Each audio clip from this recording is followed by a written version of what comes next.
एक छोटे से गांव में एक बहुत ही गरीब आदमी रहता था। उसका नाम रहीम था। वो रोज मजदूरी करता, लेकिन फिर भी उसके घर में अक्सर फाके होते रहते थे।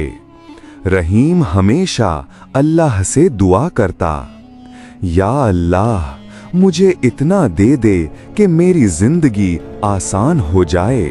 एक दिन जब वो काम से वापस आ रहा था तो उसकी नजर रास्ते में चमकती हुई चीज पर पड़ी।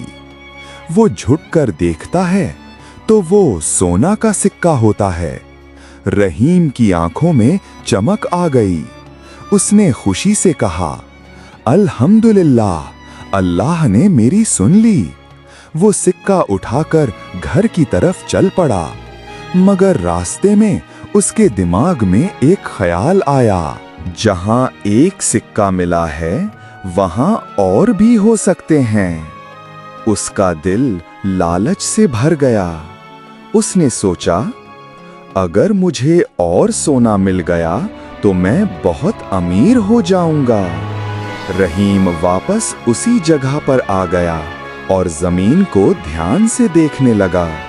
वो इधर उधर ढूंढता रहा, मिट्टी खोदता रहा।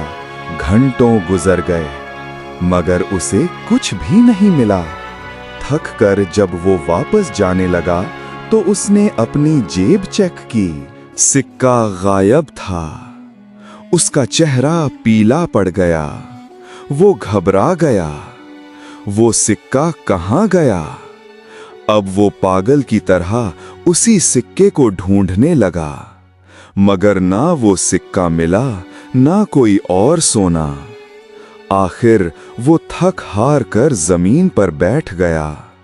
उसकी आंखों में आंसू थे।